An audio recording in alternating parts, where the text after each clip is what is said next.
Nag-drop name ka pa, sinama mo pa si Mayora Hanel Lacuna, pati si Congressman Valeriano. Just make it sure lang na talagang kaya mong panindigan yung sinasabi mo. Nag-drop name ka pa, sabi mo, meron ka ng basbas, may mga protection pa ng pulis at City Hall. Aba, matindi. Pwede ba dito yan sa bahay? 950 What's up mga kayon? Welcome back pa rin syempre dito lang sa Joe Malone TV. Tunay na balita, walang kinakampihan, sumasalamin sa katotohanan lamang. Hi sa lahat ng viewers ni Joe Malone TV ha. Oh, please subscribe and click the notification button ha. God first.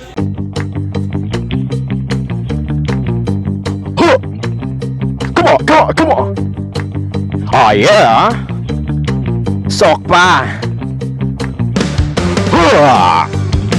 Oh yeah. Okay ba ang sound system natin dyan, ha? Maganda.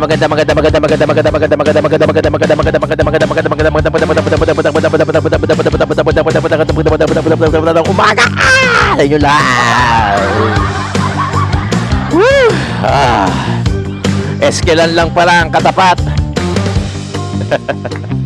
Eskelan lang pala ang katapat, ha? Para ayos na ang buto-buto. The good times and the bad times.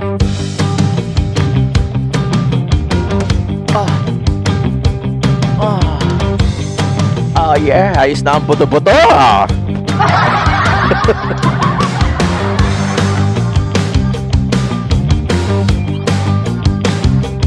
Ang ina nyo, nandito na ako. Yari kayo ngayon sa akin, ha? Yari kayo sa akin ngayon. Sinasabi ko lang, pinag-iinteresan nyo ang Divisoria, ha? Yari na kayo, nagbabalik na ang Joe Malone TV. Tunay na balita, walang kinakampihan, sumasalamin. Sayo muna tayo. Yeah. Come on.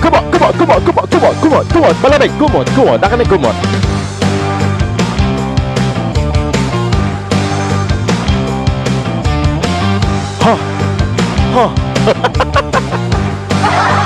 Okay naman. Okay, magandang umaga sa inyo lahat. Today is November 19, alas 8 ng umaga dito sa akin, araw ng Martes dito sa Pilipinas. Shoutout sa lahat ng mga major sponsors natin nandito sa ibabaw at pati na rin mga viewers natin sa Luzon, Visayas, Mindanao. Galing mo ron, Drek, ha? Shoutout sa inyo lahat, yung mga lagi nakasubaybay at nagtiti. Wow. Sa Joe Malone TV, maraming salamat, ha. At patuloy ang panonood ninyo at kahit papaano gumaganda ang views natin. At hayaan nyo at nakainom na tayo ng eskelan. Kaya ayos na ang buto-buto. Medyo ano na tayo ngayon. Okay ng ina kasing trangkasin. Okay na. Shoutout sa lahat ng mga viewers natin, yung mga Osconians natin abroad. Shoutout sa inyo dyan. Alam ko napakahirap ng ginagawa nyo dyan. Malayo kayo sa pamilya, lalo na pag may mga okasyon na tulad nito, magpapasko. Pero tuloy ang laban lang at may awa ang Diyos. Bakit hindi? Matabang binte. Makakaraos din tayo, di ba? Tsaga-tsaga lang muna sa umpisa. Para ka nagtatanim, tapos alam mo sa huli, may nandoon yung ano mo, yung investment mo, yung pag-ani na. Kaya shoutout sa lahat. Shoutout din sa lahat ng mga major sponsors natin, si Sir Christian, saka si Ma'am Sophia ng Singapore na nakataga Davao. Sa kanya galing itong sound system natin. Tapos si Paring Ronald C. Itong top 1 natin padating sa GCash donor. Maraming salamat. Ang galing mo, Chumempo. Ang galing mo. Salamat sa pag-share ng blessing, pre. Maraming salamat. Chempong ka talaga. Timing is everything talaga, eh. Okay na, ha? Eto, pag-uusapan natin. Sa lahat ng mga bago lang dito sa channel natin, please consider subscribing. Tapos wala namang bayad dyan. Tapos click mo lang yung notification bell para lagi kang updated sa mga videos na ina-upload natin araw-araw. Araw-araw tayo nag-upload, lalo na ngayon nakapag-escalan ng Joe Malone TV, medyo okay na yung mga joints natin dyan. 2 joints natin dyan. Tapos syempre, pare Ronald, thank you. Maraming salamat, Medyo tayo ngayon, nakachempo ka. Kaya nakamakkape tayo. Hindi kasi nagpapa-therapy ako ng anak. Yung anak ko kasi may autism. So nagpapa-therapy ako. Kaya alam mo naman pagka-therapy, per oras ang bayad dyan. Parang thrice a week ata eh. Parang mahina. Thrice a week ata yung therapy ng anak ko. Kaya talagang per ora ang binabayaran mo dyan. Pero maraming salamat ha. Maraming salamat. Yung simple yung hindi pag-skip ng ads, sobrang laking bagay na yung laking tulong. No need to send Gcash, no need to... Basta wag lang kayo mag-skip ng ads. Okay na ako doon. Wag na kayo mag-skip ng ads. Pero kung halimbawa nga meron kayong sobra dyan, gusto nyo i-share yung blessing, okay lang din naman. Wala naman problema. Andiyan naman yung Gcash natin. Okay, galing to kay Kimidora Ramhutan. Pangalan pa lang, alam mo ng dami accounting. Ito ang sinabi niya, basahin natin. Sa mga gustong umupa ng pwesto sa Divisoria, 950 pesos lang ang per tent o yung stall na kulay blue tent. Message kayo dito sa amin. Paunahan na lang, 70% na yung reserve. Libre kuryente, mas mura na, marumi pa. Mas mura na umupa sa amin. May protection pa mula sa pulis at sa City Hall. Aba, matindi 950 mo, may protection ka pa. Binigyan na kami ng ownership ni Mayora Lacuna. Wala na kayong babayaran pang iba. Hindi lang to ngayong Pasko at nangako na rin si Mayora at Congressman Valeriano na whole year round to basta magbayad ng rights sa amin. Message sa mga interesado. Gamit yan kay Kimidora Ramhutan. Sa kanya galing lahat ng papakita natin pati yung video, pati yung picture. So, sa kanya lahat. So, I assume na dami account to. Pero whoever you are, always remember, Isko is watching. Isko is watching as well as the vloggers of Manila, including me, myself, and I. Alam mo na yan, Hindi namin kayo tatantanan. Ito yung video niya. 950 raw per tent. That's 9.5 sa 10. Balita ko nasa 50 pirasong tent to. So that's 47,500. Tinino ko kinumpit ko na 47,500 a month. I assume na per month yung 950. Libre kuryente, 47,000. Kumikitang pangkabuhayan naman talaga yan. Nag-drop name ka pa, Hindi ako Binasa ko lang yung post mo. Nag-drop name ka pa, sinama mo pa si Mayora Hanel Lacuna, pati si Congressman Valeriano. Just make it sure lang na talagang kaya mong panindigan yung sinasabi mo. Nag-drop name ka pa, sabi mo, meron ka ng basbas, may mga protection pa ng pulis at City Hall. Aba, matindi! Pwede ba dito yan sa bahay? 950, magbabayad ako, may protection ng pulis, saka ng taga City Hall. Baka pwede yan dito. 950 lang ang hindi gwardya, pulis. Sige, ito yung video, pakinggan natin. Ito yung sa recto. Recto na to, natapat ng prime block. Ayan, 1, 2, 3, 4, 5, 6, 7, 8, 9, 10, 11, 12, 13, 14, 15, 16, 17, 18, 19, 20, 21, 22, 23, 24, 25, 26, 27, 28, 29, 30, 31, 32, 33, 34, 35, 36, 37, 38, 39, 40, 41, 42. Ayan, Ito naman sa sa recto rin to, tapat na 168. Yung palang yung bililang ko 42 na. 42 na. Hindi pa kasama dyan yung sa dagupan. Ito, yung sa may tapat na 168. Klaro and recto pa rin to. Di ba? Ayan. Sa kanya galing lahat to. Sa kanya galing lahat. Ayan, sa dagupan. Hindi ko na binilang. So, may higit 50. Baka kulang-kulang 100 to. Ayan, Yun ang sinasabi ko. Kumikitang pangkabuhayan na naman. Talaga naman. Buhay na naman si Eddie at Patty. Pero ang balita ko, parang hindi ata natuloy. Kasi na-vlog mo. So, hindi daw natuloy. Hindi ko alam kung anong part dyan yung hindi natuloy. Kung sa recto o sa dagupan. Pero, hintay mo lang, Lalabas ako. Hintay mo lang. Okay na ang buto-buto, Skalan lang pala katapat, Lalabas ako, hindi ko tatantanan yan. Kasi yan, pinaghirapan namin nila Isko Moreno yan na mabuhay lane yan, Non-negotiable yan. Kaya yung sinasabi niyong, posible naman yun, yung sinasabi niyong hindi lang Pampasko. Oo, totoo, puwedeng mangyari yun, hindi ko sinasabing imposible.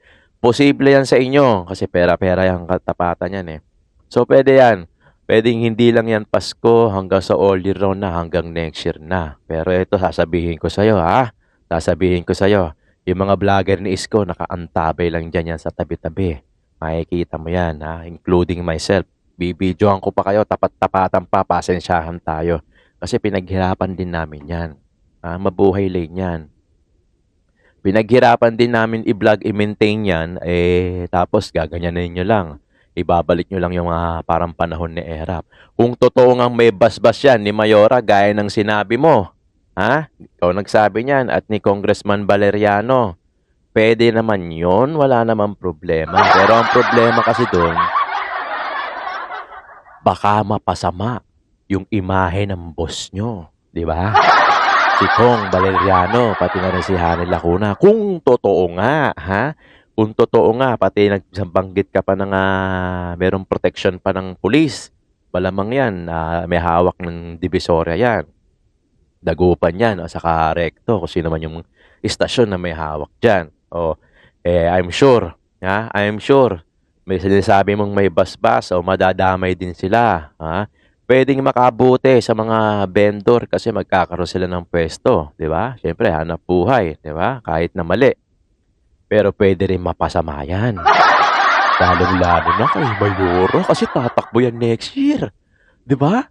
Incumbent 'yan, tatakbo yan ng pagka-Mayora ulit, 'di ba? Siyempre, ako, Diyos ko, baka mapasama yan. Ako, sinasabi ko lang, concern lang ako, concern lang ako. Concern lang ako kuno, baka mapasama yan kasi ganun pala ang plano ni Mayora, ibabalik pala niya yung mga vendor sa Divisoria, hayahay na naman ng buhay. Baka mapasama yan, lagot ka. Lagot ka, kay Midora, ha? Lagot ka. Alam ko mapapanood mo to. Ha? Parang may idea ako eh. Alam mo, di ba food vlogger ako sa kabilang channel ko. Alam mo na, baka nakakapanood ka sa akin. Siyempre, marami akong tropang mga vendor dyan sa Divisoria na nanonood din sa akin. Alam nila, ano lang ako, chill-chill lang ako, chill-chill. Trabaho, nagtatrabaho kayo, tatrabaho din ako, 'di ba? Siyempre, report ako sa mga Iskonian ko eh. Siyempre, loyal ako dito kasi ito yung mga nanonood sa akin. 'Di ba? Yung mga Iskonian ko, ito yung mga nagbumubuhay sa akin, nagpapadala sa akin kahit papaano. Hindi nag-i-skip ng ads ko, yung mga Iskonian ko. Kaya diyan ako, yan ang boss ko. Yan ang loyal ko. Yan, 'di ba? Hindi si Isko Moreno ang boss ko kasi di naman ako pinapasahod ni Isko. Ang boss ko, yung mga Isko niya na nanonood. Pero syempre, same kami ng heart eh. Same kami ng sinusuportahan si Isko. Kaya parang boss ko Isko niyan, boss ko rin si Isko. So parang ganun. Hindi, tsaka yung Joe Malone TV, malaki yung utang na loob kay Isko Moreno. Walang Isko Moreno, walang Joe Malone TV. Ganun lang kasimple, period. Kaya kung meron akong susuportahan, syempre wala nang iba, kundi si Isko Moreno. 'Di ba? Kasi siya yung ano ko eh, sa kanyang galing yung mga content ko, 'di ba? Sa kanya. Kaya siya ang ano ko, ang second boss ko maliban sa mga Iskonian. Iskonian na mga viewers natin. Kaya siya ang boss natin. Kaya talagang ang suporta ko na kay Isko kahit ano pang posisyon ng takbuhin niyan. Kaya maraming salamat sa mga viewers natin dyan. Yun na. So sa kabilang channel, may food pa. Marami akong kakilala mga vendors, mga nabablog ko. Mga kaibigan ko na din yan. Kasi ako, pag lumabas ako sa Tondo, sa Dagupan, sa Divisoria, marami nakakakilala sa akin. Walang masamang tinapay sa akin. Kahit na alam nila na tumitira ako ng mga ibang vendor, hindi yan nagagalit sa akin. Kasi alam naman nila na trabaho ko yun. Na panatilihin din na pagmatyagan, kaya nga sumasalamin sa katotohanan. Oo, gaya nga ng sinabi ko, naiintindihan nila to, lalo-lalo na yung mga lihitimong Tondo, lihitimong vendor ng Divisoria. Naiintindihan nila to.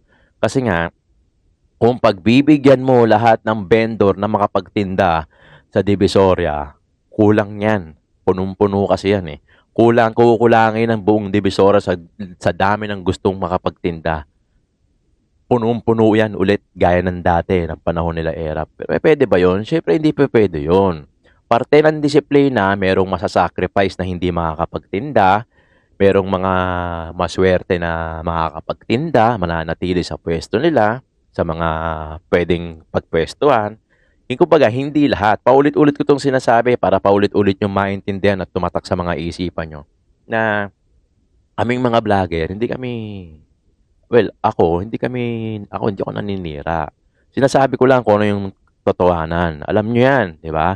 Hindi alam nyo sa sarili nyo na hindi pwedeng pagbigyan lahat ng gusto ng magtinda ng vendor sa Divisoria kasi mapupuno yan. Mapupuno yan. Mapupuno yan. Maniwala man kayo, hindi sa sobrang dami ng gustong magtinda sa Divisoria. Magandang pwesto kasi yan, Divisoria eh. Talagang kahit nakatayo ka lang dyan, bilao ka lang. Mag-alok-alok ka nga lang dyan, mabebentahan ka. Eh, what more kung may pwesto ka pa, di ba? Kaso, hindi naman pwede kasi lahat mapagbibigyan mo. Kasi syempre, mapupuno. Paano naman yung mako-compromise naman yung daanan ng sasakyan? Mako-compromise naman yung daanan ng mga tao. Mako-compromise naman yung mga matatanda. Yung mga PWD. Yung mga buntis na naglalakad. O asawa mo, nanay mo, lola-lola mo, kapatid mong babae. 'Di ba? Mako-compromise, meaning masa-sacrifice yung na dapat na privilege para sa kanila na makadaan sila ng matiwasay sa bangketa. Eh, since na nandoon kayo, yun na. 'Di ba? Nasa-sacrifice na, nako-compromise na. Kaya talagang hindi mo lahat mapagbibigyan as much as Yorme Isko Moreno is concerned na lahat kaya mapagbigyan. Eh, hindi talaga eh, 'di ba?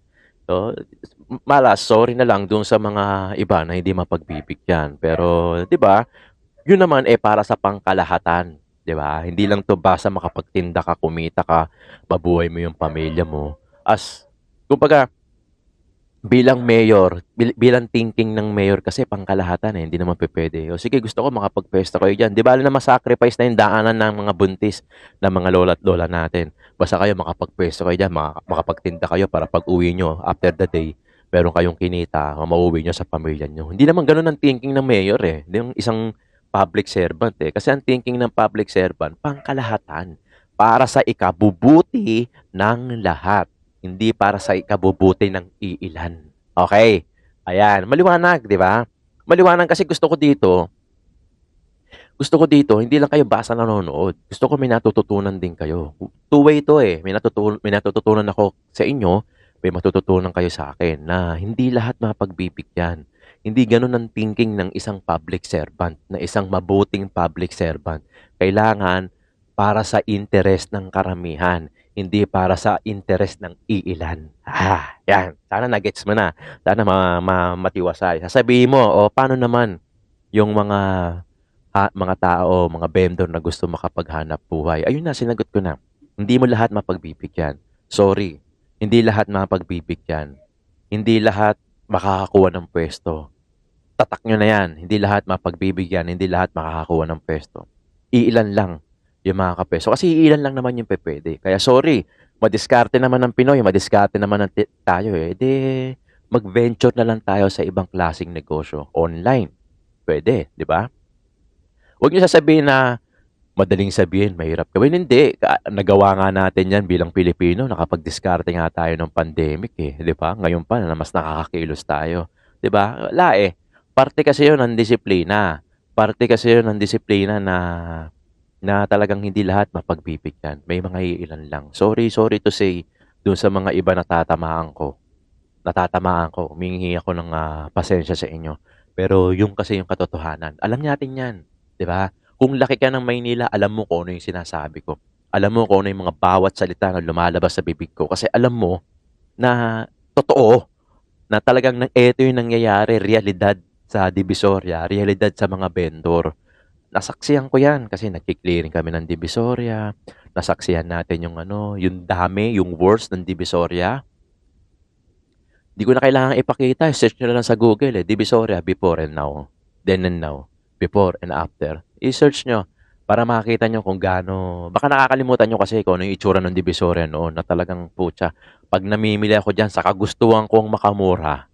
Diba, Divisoria, kailangan mura. Sa kagustuhan ko makamura, mamimili kami lalo na ngayon, magpapasko pang regalo sa Divisoria, mamimili kami. Pucha, ang nipis nung hininga ko. Para ako magkukulap sa sobrang dami ng tao. Ganun yung pakiramdam ko eh, lalo-lalo na may edad na ako.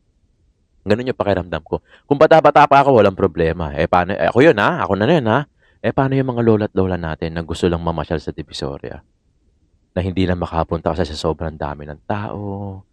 Mga galing ng Cubao, bababa sa Abad Santos. From Abad Santos, maglalakad papuntang Divisoria. Kasi nga, hindi na makapasok yung jeep. Kasi sobrang traffic. Kaya nagka-cutting trip na sila. Oh, mumurahin mo pa nga yung jeepney driver eh. Sasabihin mo, nag-cutting trip na naman to. Pero pag pumasok yan, aabutin ng siyam-siyam yan bago makalabas ng Divisoria yan. So, nagdo-domino effect. 'Di ba? Traffic, maraming tao, maraming vendor, maraming namimili, maraming jeep. Ang tendency, si jeep magka-cutting trip. Magka-cutting trip sa Abad Santos, sa Nara, o kaya sa Antonio Rivera. Maglalakad na ngayon si lola't lola. Yung asawa mong buntis, yung kapatid mong buntis, maglalakad na lang kasi pupunta ng Asunsyon o kaya pupunta ng Santo Cristo. From Antonio Rivera or Nara o Abad Santos, worse, eh maglalakad dyan papuntang Santo Cristo, Tabora, Ilaya, Elcano, Asunsyon, o kaya Delpan. O hindi na sila makakapaglakad kasi nga wala nang gustong pumasok na jeep kasi traffic. Ang layo ng lalakarin, di ba? Di ba? Kaya yun yung sinasabi, yun ang gusto lang naman ni Isko Moreno na ang interes pang kalahatan, hindi para lang sa mga pang-iilan. Di ba? Sana naiintindihan niyo yung mga ganun. Sarap. Thank you, Thank you, Ronald. Thank you. Nakapag-almusal na matiwasay. Sa kayo sa mga hindi si Team Replay. Yan, lagi ko nababasa yan ha. Nakalimutan ko yung pangalan mo. Yung lagi nagwa-watching noise keeping ads tapos Team Replay. Maraming salamat para dun sa mga maraming oras. Alam mo yun, i-play nyo lang yung video ko tapos wag nyo skip yung ads. Sobrang laking bagay nun. Hindi mo na kailangan magpadala. Sobrang laking tulong nun kasi mas malaki yun eh. Pagka hindi mo skip yung ads. Yun nga lang, sa katapusan pa yun ng kobra namin. Katapusan pa. Pero okay lang, nakakapaghintay naman. Makakaraos naman tayo. Parang kayo lang din, yung mga nagtatrabaho abroad, yung mga nasa abroad na, yung mga pamilya nasa Pilipinas, o kaya nandun na nanirahan sa abroad. Alam nyo kung ako tatanungin? Ito, lagi ko sila sabi sa sarili. Ito, kung ako ang tatanungin kung ako lang, kung bata-bata pa ako na medyo malakas ako, mag-a-abroad din ako. Tapos kukunin ko yung pamilya ko. Di na ako uwi ng Pilipinas. Totoo yan. Promise yan.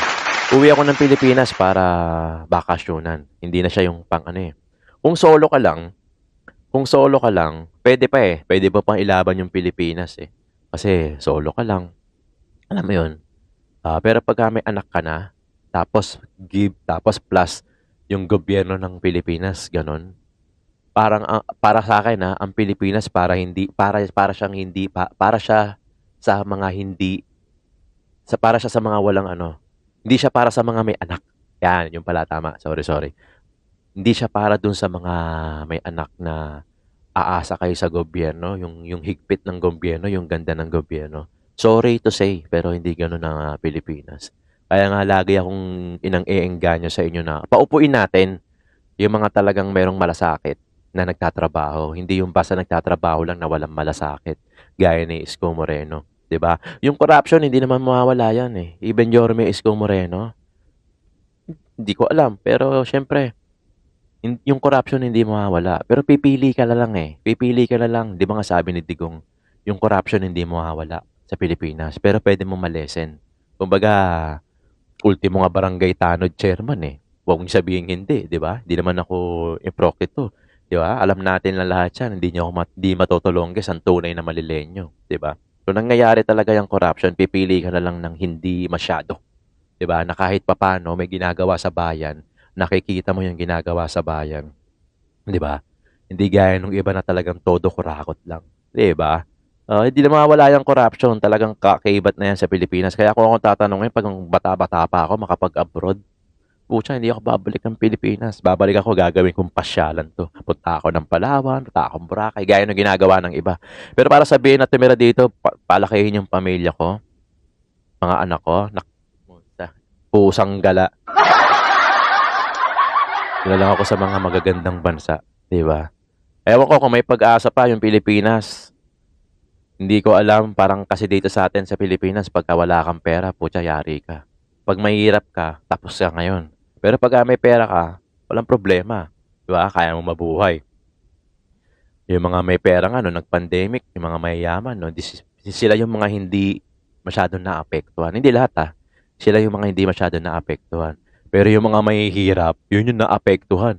Kahit nga pandemic ng mga time na yun, nagsa-sidecar pa sila, lumalabas kasi wala silang choice. Kasi wala silang pera, di ba? So, sobrang kawawa yung mga mahihirap, di ba? Hindi pa pumapabor yung batas sa kanila. Di ba? Totoo yan. Totoo yan. Kaya ako, bilib ako dun sa mga nasa abroad, eh. Sabi ko nga, kung malakas-lakas pa ako, doon ko palalakihin yung pamilya ko. Di ba? Oh? Kaya I feel you. Kaya yung mga nasa abroad, I feel you, pare. Mare. Lola't lola, tita, tito. I feel you. Pucha, kung ako lang, ganyan din ang gagawin ko.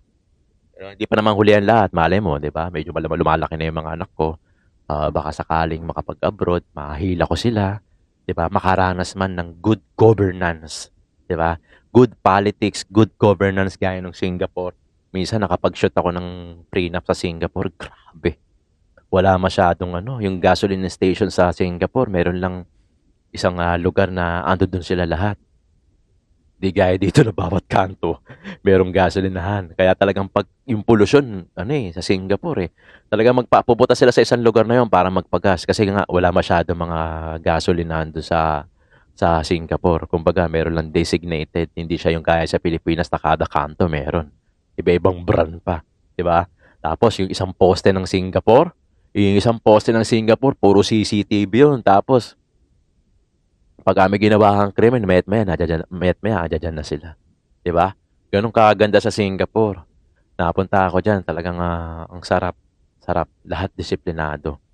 Di sila, sa bus stop ka lang hihinto para makasakay.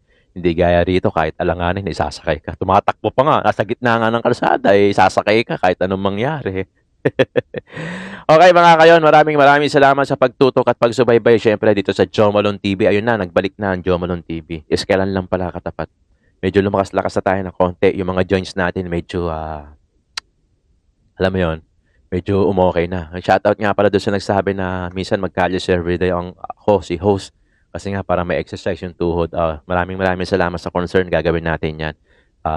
This week, baka bukas lumabas tayo. Kaya dapat makapag-upload ako ngayon. Para bukas, larga tayo sa labas. Kalye, pupunta ako itong Divisoria. Tignan natin kung totoo nga yung sinasabi nila na naudlot yung pagtayo ng mga tent na yan o hindi. Bigyan ko kayo ng update dito mga kayo na maraming salamat sa pagtutok at pagsubaybay mo. Siyempre dito lang sa Joe Malone TV. Huwag kayong mag-skip ng ads. Importante yan.